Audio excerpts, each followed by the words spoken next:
on Alan Wake. I came to Bright Falls with my wife, Alice. Thank you for coming here with me. I thought maybe you could write here. I don't want to hear it! God damn it, Alice! Now, she's missing. Alice? Alice? I woke up behind the wheel of a crashed car. I'm missing a week. I was attacked by shadowy men straight from a nightmare. The sheriff took me to the lake Alice and I had stayed at, but the cabin had disappeared.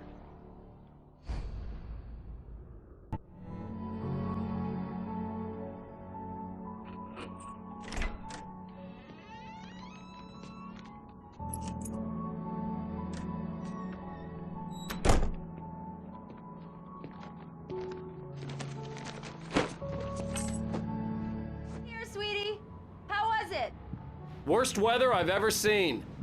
You should put some coffee on. It'll warm you up. Hey, handsome. This is gonna be a long night, but these shots are turning out great. I guess you're gonna need that coffee then. I'll go put it on.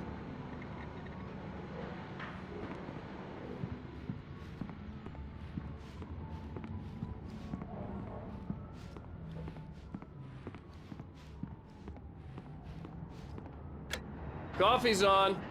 Great, thanks. I'll need it if I'm gonna finish this by tomorrow.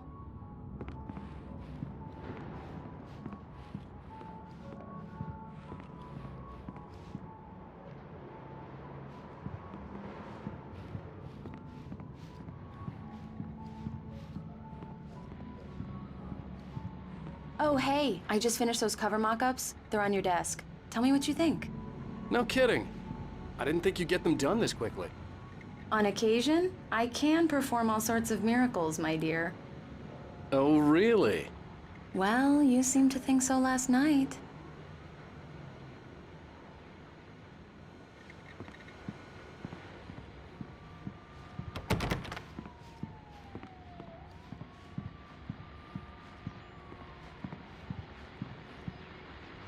These look really good. Oh, sure, until Barry gets his hands on them. This was a late goodbye. 13 years after I'd gotten my revenge, it had finally caught up with me. It had been a long time to bear the pain. My blood painted the snow red. A gruesome slushy dissolved all the scattered painkillers and leisurely dripped down to the sewer, mingling with the bile of the city, becoming one with it. I can see them now. My wife and my baby. Honey, I'm home. Which, by the way, will happen over my dead body. The last time was the last time. Oh, and speaking of Barry, he called. Alan! Alan, please check the fuse box. I'm right here. I'm on it, honey. Please hurry. I'm right here, baby. I'm fine, I'm fine. Just get the Honey, lights back it's a on power now, outage. Please. I've got the flashlight. Okay. Hi. You okay? I'm sorry. It just really spooked me. Don't worry. We'll just break out the candles. I know it's stupid, but it's just... especially when I'm not prepared for it, you know? It gets to me. I love you. Tell me a story, writer. Okay. I used to have these nightmares when I was a kid. The dark really spooked me, too. When it got really bad, my mom gave me this old light switch. She called it the Klitter. The clicker, huh? Yeah. If I ever got scared of the dark, I could just flip the switch and a magic light would scare the monsters away. Oh, sure. Here it is. Alan. Maybe it'll help you, too. Yeah, nice story, writer boy. You made that up right now, didn't you? No. Seriously. I love you, even if you are a liar. Thanks for this.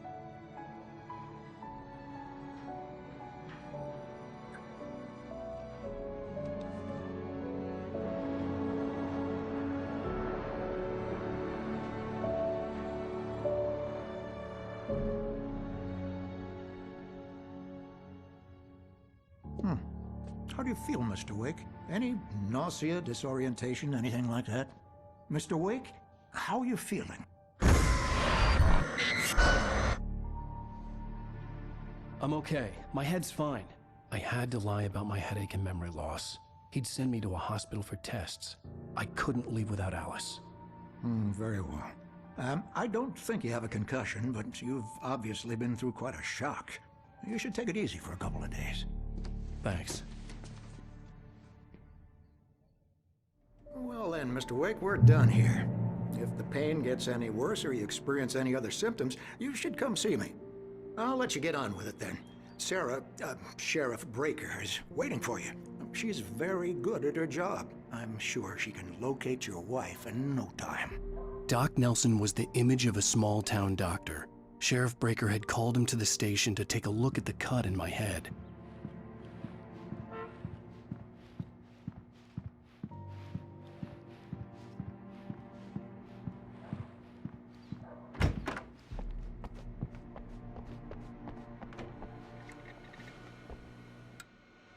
Thank you for testing the lights, Miss Weaver. Everything seems to be fine. I don't have the luxury of being complacent, Deputy Grant. The bulbs will need changing soon. You can't change them in the dark. I'll be sure to tell you. Yeah, it's Mulligan here. I'm at Stucky's gas station with Thornton. There's no sign of him. Over. Wait. Yeah, this is Thornton. Look, we've located the brake float. It's here. That's some good news, right? Stucky was supposed to be driving it at the rehearsals today. Over. Oh, give me that. Mulligan here. Looks like someone really thrashed the garage. Over. Mr. Wake, the sheriff is waiting for you in her office down the corridor. That was Cynthia Weaver. I guess you can call her the town eccentric. She used to be the editor of the local newspaper, but she's focused on, other things these days.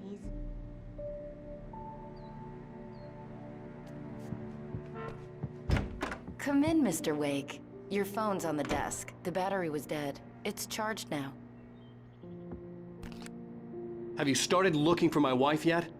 My men are already on it. Now, can you tell me what happened? I'm not sure. I can't remember. We were arguing. I walked out of the cabin. The cabin on Cauldron Lake? How did you end up at Stucky's gas station? I wanted to tell her what had happened last night, but I couldn't. She'd lock me up. Excuse me. I need to take this. Hello? Alan, please help me. Alice?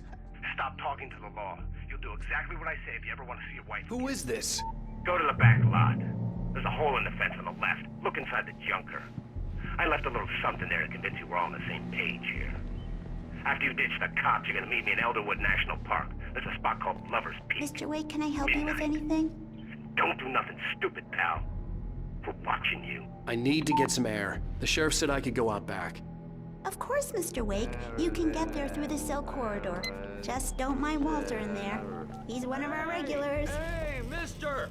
Hey, can you turn the light? The light's on! The deputies, they don't understand. They won't listen to me. I needed to be Thank you, man, thank you. Hey, you're all right. You're a good guy. Don't let anybody tell you different. You know, I shouldn't even be in here. The cops, they got it all wrong. See, sure, I beat him up, but I wasn't drunk. I mean, I wasn't drunk at the time. I only got drunk afterward. Okay, listen, you gotta listen carefully now. Here's the kicker. That wasn't Danny. No, sir. It only looked like him. You wanna know who it really was? I'll tell you who it really was. It was a goddamn space alien! I know it sounds like something a drunk would say, but believe me, I wasn't drunk then.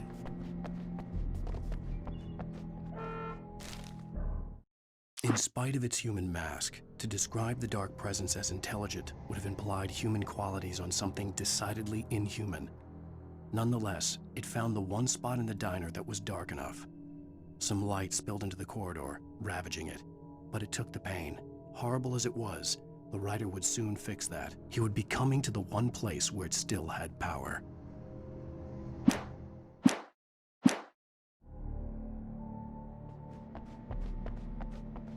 The early morning light hurt my eyes and made my head ache. The man on the phone had said, go through the fence on the left.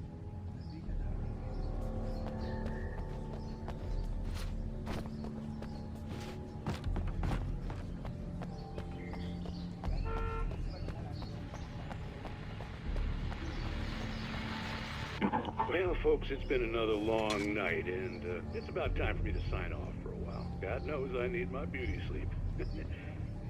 Just one more item before I go. It's been a busy night for the sheriff.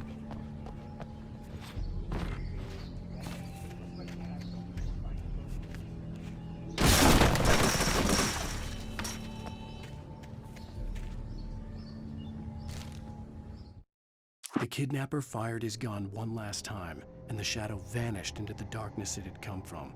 See? Nothing to it, Wake. The thought of Alice in his hands was revolting. We stood on the wooden platform of Lover's Peak, the waterfall on the mountain behind us, the lights of the radio mast blinking red in the heights above. I fought with the urge to take a swing, force myself to speak. Let's cut the act now. Where's my wife?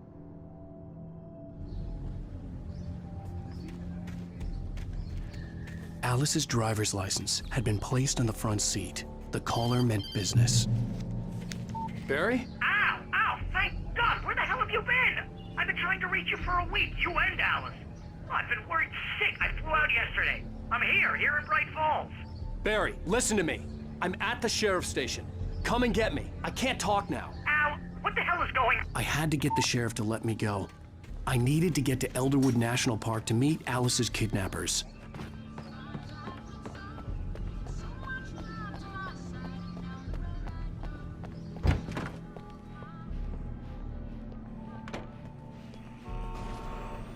A writer is a light that reveals the world of his story from darkness, shapes it from nothingness. The way a sculptor carves a statue from a block of granite. If I stop, the world I'm making dies. Darkness will reclaim it. It's a long, hard journey into the dark. Alice's life is at stake, but I can't think about that, or I'll lose it. The dread lingers at the edge of perception. I'll push on. Anything is possible here. I'll write the story. I'll save her.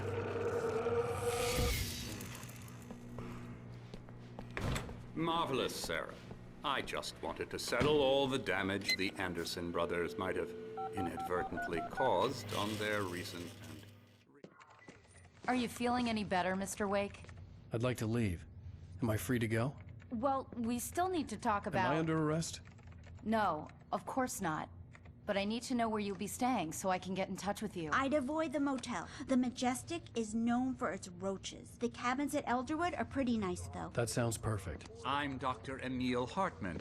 I'd like to invite you to stay at Cauldron Lake Lodge. Did you talk to my wife? I had the pleasure of discussing your situation with her on several occasions. Did you set something up with her? I invited her here. My clinic is a place where... Oh, hey! Oh, my! Take it easy. Hey, nobody move! Get your hands off of my client! Who are you? I'm Barry Wheeler, his agent. If you have business with Mr. Wake, you talk to me. You yokels won't know what hit you once I sick my lawyers on your asses. No harm done, Sarah. I'm all right. I don't want to press charges. Mr. Wake, my offer still stands. Get me out of here. What the hell was that about, Al? We don't need a replay of that thing with the paparazzi. I thought they were gonna lock you up. I had to talk to someone. I told Barry everything. He thought I was certifiable, but when he heard about the manuscript, I had him. The fact that I'd written something, even if I couldn't remember it, was enough for him. He smelled money. And he believed that Alice had been kidnapped. Anything beyond that was another story. I had a midnight appointment with the kidnapper in a place called Lover's Peak, somewhere in Elderwood National Park. The plan was to rent a cabin. I don't like it, Al. I don't like any of it. It's not good. In fact, it's the absolute opposite of good. Mr. Wake! Barry, you found him! Hi, Rose. Oh, wow. I was just thinking about you, too. Great. I was just bringing Rusty some coffee. He's on the balcony, looking after Max. Poor thing. I really need to go. Great to see you again, Mr. Wake. Later! Who's Max?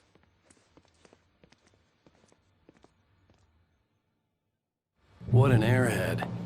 Jeez, Mr. Takes a swing at everybody.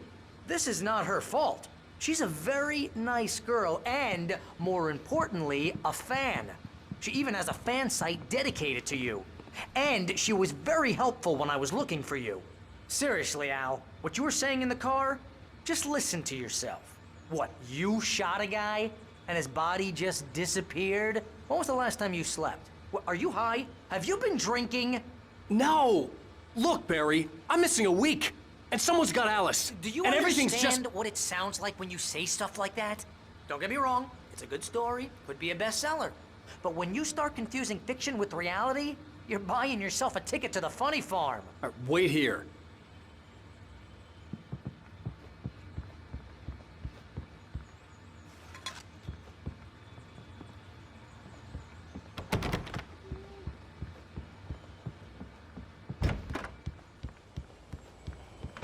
Easy there, boy. I'm almost done. Hey, Rusty, right? You rent cabins. Oh, Mr. Wake. I'd shake your hand, but mine are kind of full here. Actually, I'm sorry about this. Would you mind grabbing the registration form from the desk? It's just across from Bucktooth Charlie. Okay, sure. What happened? Crazy poachers. Max here got his foot caught in a trap. They're illegally using Al, you can't just go and meet a kidnapper. That doesn't Those stop situations some lowlife. always end up in disaster. You gotta talk to the cops. She's my wife, and it's my call. Can we talk about this later? No. This whole thing... Listen, you hit your head. I mean, geez, Al, come on. You gotta understand how crazy all this sounds. If you're trying to pull a joke on me, freak me out, it's working. Ha ha, let's have a laugh on Barry. Well, you had me going there real funny, Al. You can quit it now.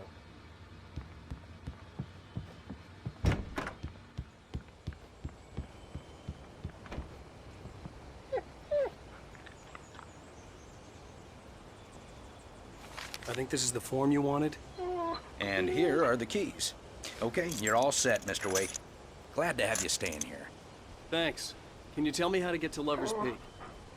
Oh, sure. It's at the end of the nature trail. Just follow the paths, you'll get to it eventually. It's an easy walk. Nice spot, too.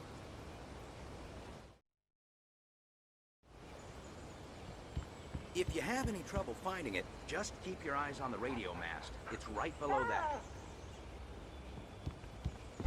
Look, Al, you're asking me to believe that you shot a dude who went poof into thin air, a guy who was bulletproof until you pointed a flashlight at him. You hear that from people who end up spending time in padded rooms, strapped to their beds, wearing white shirts with too long tangled up sleeves, and eating a healthy diet of pills. Al, you make cruel jokes about people who believe that kind of stuff. You're the skeptic. You gave me an hour-long lecture on homeopathy last month. What was it? If there's no proof, it's pure bullshit. Period. Guess the laugh's on me then. Al, come on! I mean, okay. Okay, maybe something weird happened to you, okay? Well, thanks for the heartfelt vote of confidence. All I'm saying is you gotta throw me a bone here, bestseller. What would you think if it was me? There's no way you should be going out at midnight with a gun. No one asked you to come here, Barry. Either work with me on this or go straight back to New York. Your choice.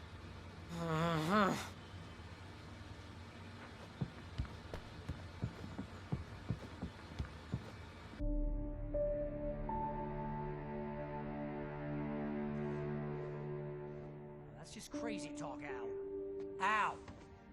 Al? We should go to the sheriff or call the FBI. Damn it, Barry, they'll kill her! This is not a goddamn debate, Barry.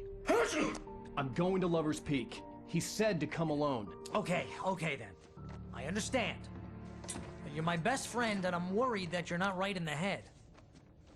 Tell me what to do to help and I'll do it. You stay here, and if I'm not back by morning, call the cavalry.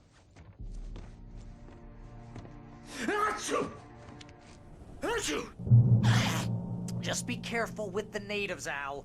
These yokels are dangerous. Everybody hates a tourist, or it'll be Deliverance all over again. Bless you.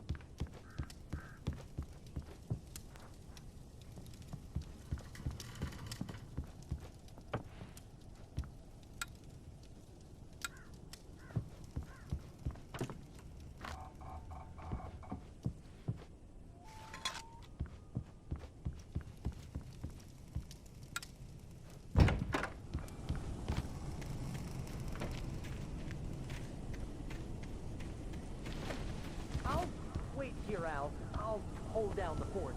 I'll be with you in spirit every step of the way, Al. Locking the door now. Barry had never gotten along with Alice, but he knew Alan loved her with an almost frightening intensity. And now something had happened to Alice. And here was Al armed with a gun and saying things people got put in padded cells for. It was as if his friend had experienced a massive psychotic episode and was now totally disconnected from reality. It scared the shit out of Barry.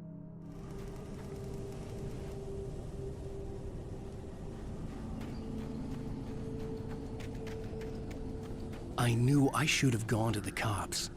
This wasn't the smartest thing I'd ever done, but I was still angry with Barry for trying to talk me out of it. These people had called me right in the sheriff's station. The cops wouldn't scare them, and they had Alice.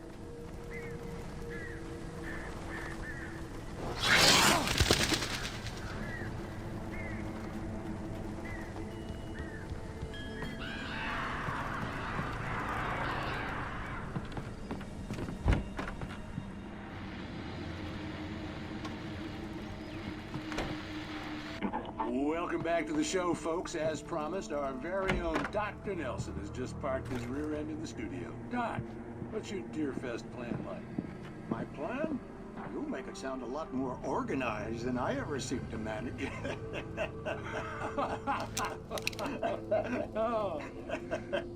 No plan, really. Just taking the atmosphere. I'm getting a little too rickety to do much more than that, you know. Oh, tell me about it. No sack race for us older gentlemen, huh? Yes, exactly, Pat. But I'm gonna check out the parade, of course. And I'll be one of the pie contest judges, too. Well, that takes a different kind of guy.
Crime and punishment.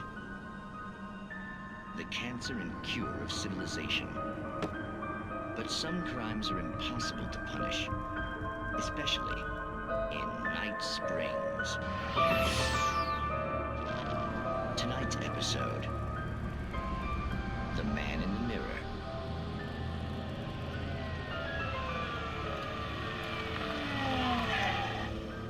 He's inside, Agent. He's a weird one. So, you're confessing to killing that guy, huh? Why? Had it coming? Yeah, but why would you do that?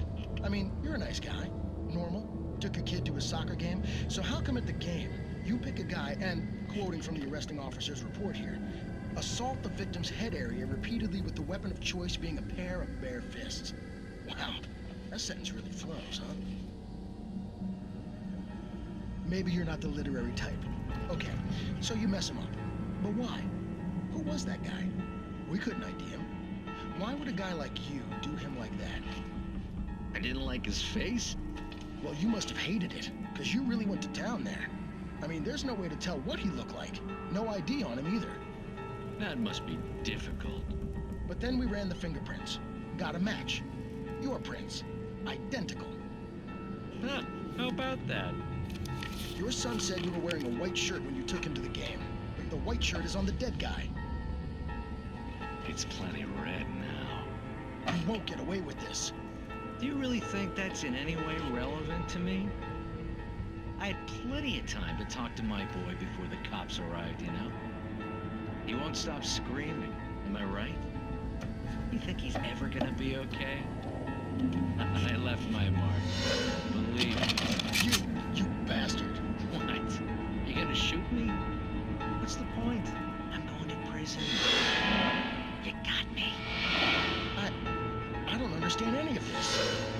And you never will. Don't worry. Maybe you'll see me again, Agent. Maybe in the mirror.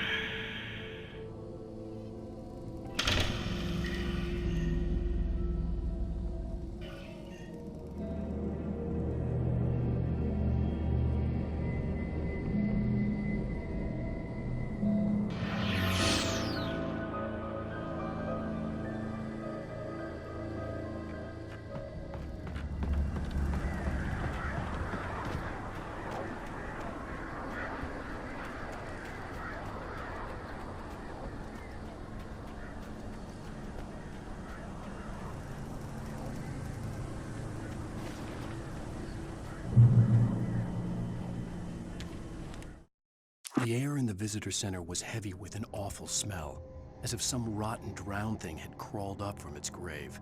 Rusty kept coughing blood. My eyes were drawn to the twisted shape of his broken leg. The attack had been vicious. Max whined in his cage. Rusty's eyes were wild with fear and terror. He gasped. "Mr. Wake, it happened just the way it was on that page."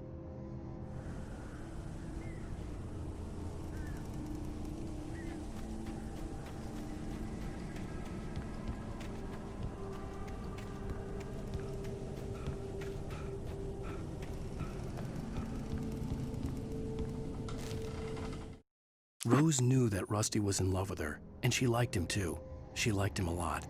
He taught her to dance, and life had certainly taught her the value of a man who was gentle. He treated her well, made her smile, made her feel good. But Rusty wasn't the prince of her dreams, and that tended to underline the unbearable truth. She was no closer to that Hollywood magic than he was.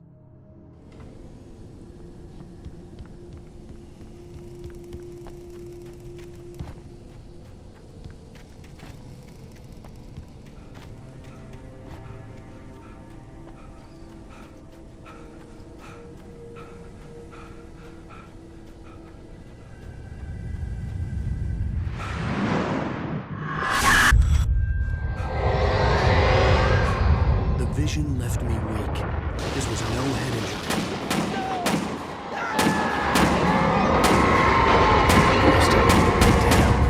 Rusty, hang on! Oh God! I'm coming! Please, help me!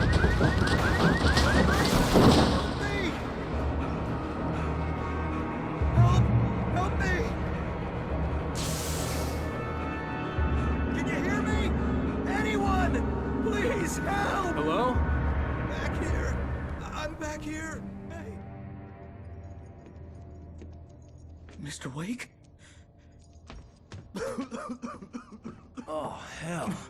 It happened just the way it was on that page. I found. Came true. It knew. So dark. It'll come back for me. You must. The lights. In the office. I have the key. Okay, Rusty. Hang on. I'll be right back. Whatever did this couldn't be far. Rusty had found a page from the manuscript. It would help me understand what had happened.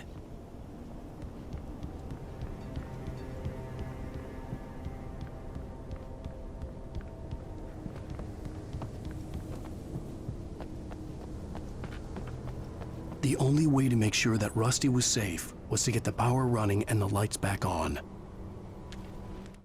The visitor center was sturdy, but the impact turned the front of the building into splinters. Rusty was thrown across the lobby like a rag doll and hit the far wall hard. It didn't hurt until he tried to move and saw his leg bend the wrong way, felt the broken rib stabbing him on the inside. Rusty howled in pain and fear, suddenly afraid to die alone.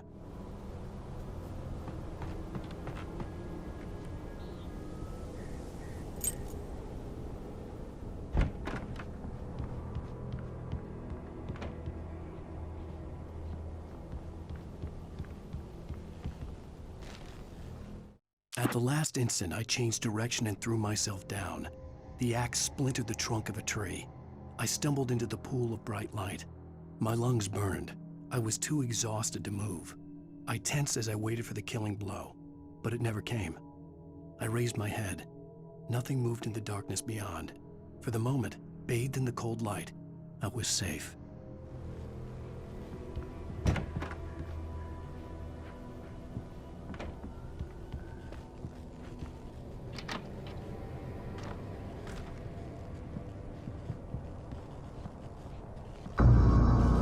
I was too late.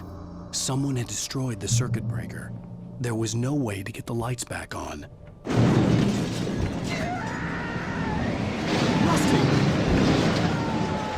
Rusty! The ground was covered with oily patches that looked like liquid darkness.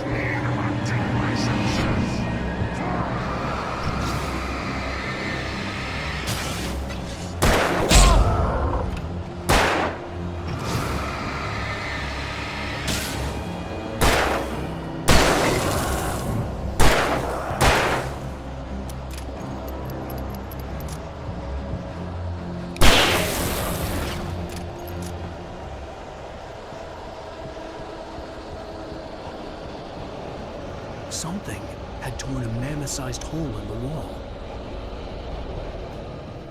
Please don't feed the animals.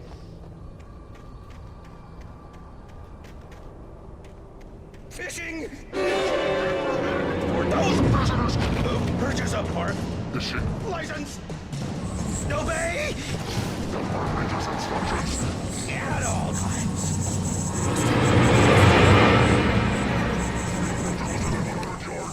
Two bears and wolves never approach any other. Closer than... Pets must be leashed. At all times. Never leave your pet unattended.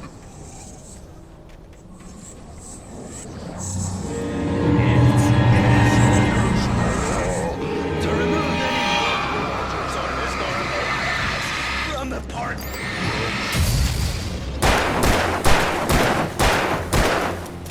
This includes even rocks. You obey.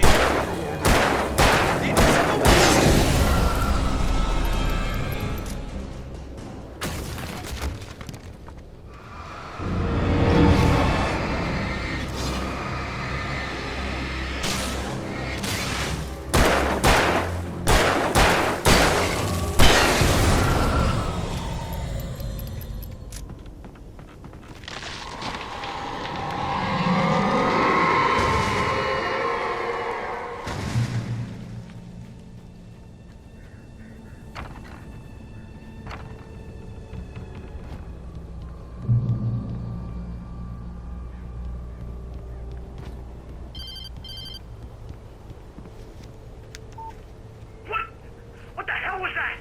I saw from the window. I saw something. Forget about it, Barry. It's just me going crazy. Oh, jeez. Oh, jeez. You're not crazy. I wish you were crazy, but you're not crazy. Ow, be careful. Stay in the cabin. Don't open the door for anyone. I mean it.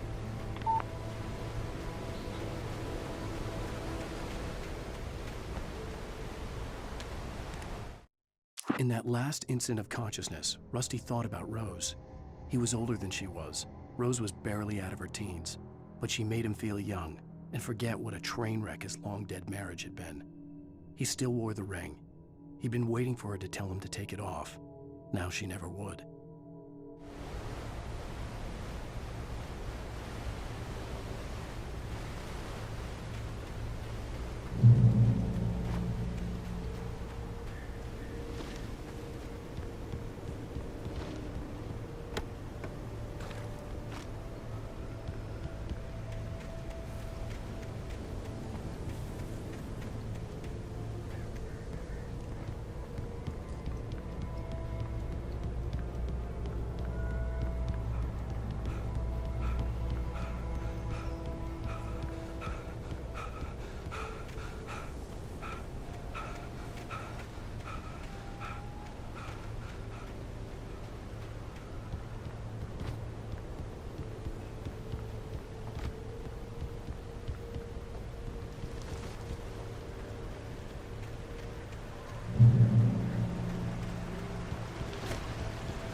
Lover's Peak was at the far end of the nature trail.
I turned the corner, afraid of what the flashlight's beam might reveal.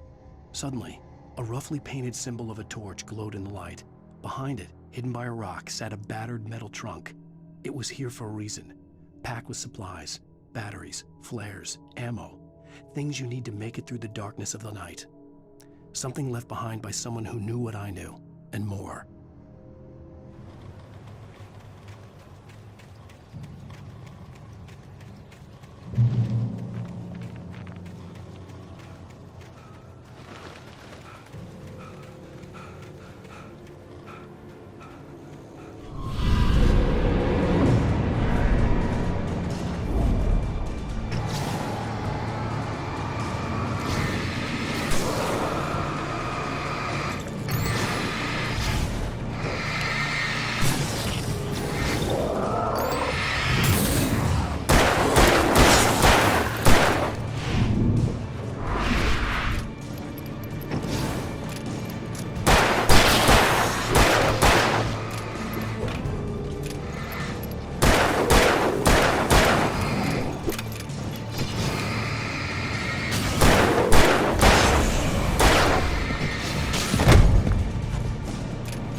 Agent Nightingale didn't want to be in Bright Falls.